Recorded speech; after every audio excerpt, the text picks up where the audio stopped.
करायचं आणि 5.5 मीटर या 18 फूट उंचीचा एवढा प्लस खाली 18 फूट 36 फुटाचं पाणी स्टोरेज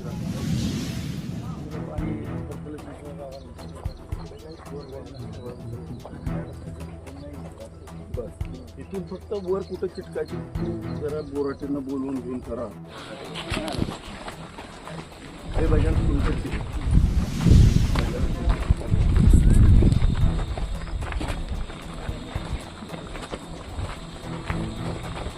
तुम्हाला बोल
खाली काय सांगाल या विषयावर? खटाव हे देशाचे पंतप्रधान नरेंद्रभाई मोदींचे गुरु लक्ष्मणरावांचं हे गाव. त्यांना संपूर्ण देश आदरानं वकील साहेब म्हणतात. आज आपल्या सगळ्यांना माहिती आहे की सहकार भारतीची स्थापना ही स्वतः वकील साहेबांनी केली आणि त्याचा विस्तार संपूर्ण देशभरात झाला. आज राज्याचे मुख्यमंत्री आदरणीय देवेंद्र फडणवीस साहेबांचं त्या भागावरती याचमुळं विशेष लक्ष आहे. जिल्हा परिषदेच्या अध्यक्षा प्रिया शिंदे झाल्यानंतर देवेंद्र फडणवीस साहेबांनी 98 कोटीचा निधी या ठिकाणी या पिंपळेश्वर परिसर आणि नदी ठराव द्यायचं मान्य केलं. ती तत्वता मान्यता झालेली आहे आणि तसे ते पत्र खाली विभागांना आलेली आहे. आता त्याचे इस्टिमेट चालू आहे. ही येरळमाईचा इतिहास फार मोठा आहे. आम्ही दुष्काळाचा कलंक आमच्यावरती आमच्या 7 पिढ्याचा लागलेला होता. प्यायला पाणी नाही. अत्यंत विदारक परिस्थितीमध्ये सुद्धा येरळमाईनं किमान आम्हाला प्यायला पाणी दिलं. परंतु आता तिचं पुनर्जीवन केलं पाहिजे आणि तिला कधीतरी आपण आज कृष्णामाईला आणून भेटवलं पाहिजे. हे आमचं सगळ्यांचं स्वप्न होतं. हे स्वप्न मी 2019-20 पूर्ण केलं आणि कृष्णामाई आता येरळमध्ये जी येरळमाई पुढं कृष्णेला जाऊन मिळते तिला आधीच आम्ही आता या ठिकाणी नेर तलावाच्या माध्यमातून एकत्रित आणलं. तर येरळा कृष्णा हा संगम आहे. आता खटाव हे गाव आपण सगळ्यांनी पाहिलं आहे. हे महाराष्ट्रातलं स्वच्छ सुंदर गाव म्हणजे माझ्याच मतदारसंघातली सगळीच गावं आता स्वच्छ आणि सुंदर होत आहेत. तुम्ही सगळं पाहताय. कोरगाव एवढं स्वच्छ सुंदर केलं आहे. आता खटावी त्यातलं एक स्वच्छ सुंदर गाव हे म्हणून पुढे आहे.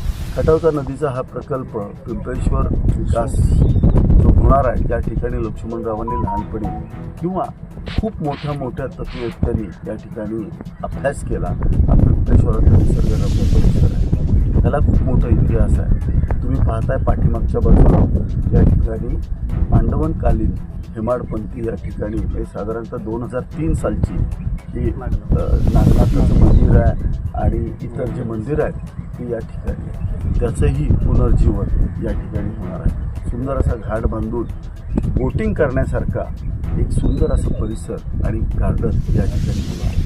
या गावचे काही प्रमुख कार्यकर्ते आहेत. त्यांनी या ठिकाणी संकल्पना मांडली की गावातला एखादा व्यक्ती गेल्यानंतर त्याच्या स्मृती आपल्याजवळ राहिल्या म्हणून स्मृतिवन नावाची कल्पना या ठिकाणी अभय शिंदेसारख्या एका अधिकाऱ्यांनी या ठिकाणी मांडली.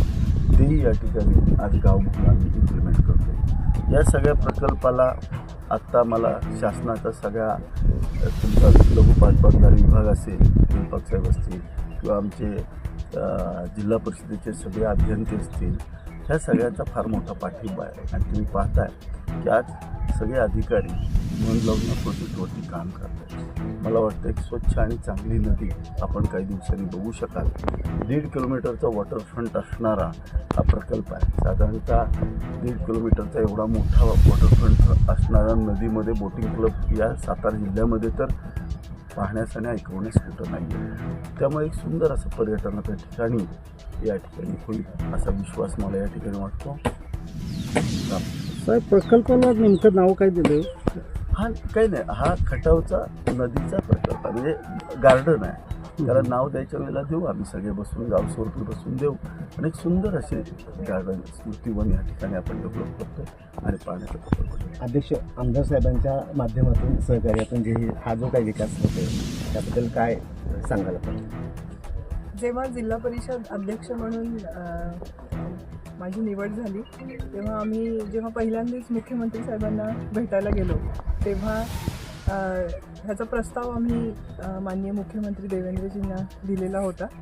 पण त्यांनी तो तात्काळ त्याची तत्वतः मान्यता देऊन एक खूप मोठं सहकार्य आणि पाठिंबा हा दर्शवलेला आहे. आणि हे एक आमदार साहेबांचं स्वप्न होतं की 98% भाग सिंचनाखाली आलेलाच आहे, पण खटावचं जे एक 20-30 वर्षापूर्वीचं सौंदर्य होतं आणि त्या ज्या काही जुन्या सर्व मोठ्या कार्यकर्त्यांच्या आठवणी ह्या सगळ्या पिंपळेश्वर देवस्थान परिसर याच्या भोवती बांधल्या गेलेल्या आहेत. आणि मग ते मंदिराचा परिसर हा पुनरुज्जीवित करायचा, आपली नदी प्रवाहित करायची, नदी स्वच्छ व्हावी.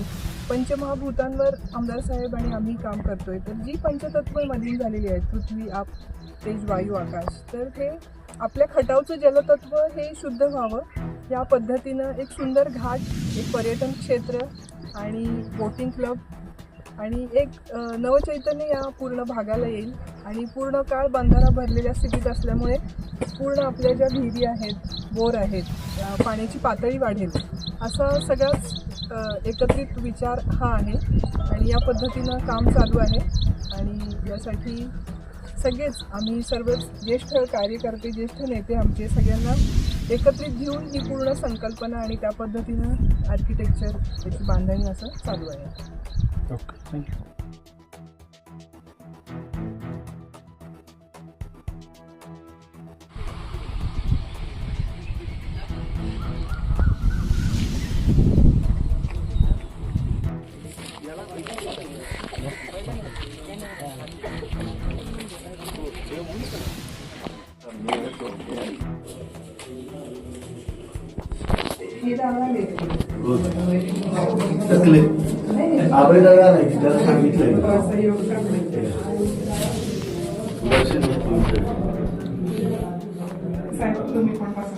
बसलो होतो दोघं बसा, जोडीने बसा.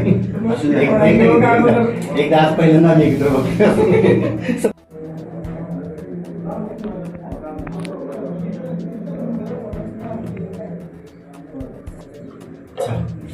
मग जाऊ यातलं ह्या गार्डनला इथल्या सगळ्या परिसराच्या प्रोजेक्टला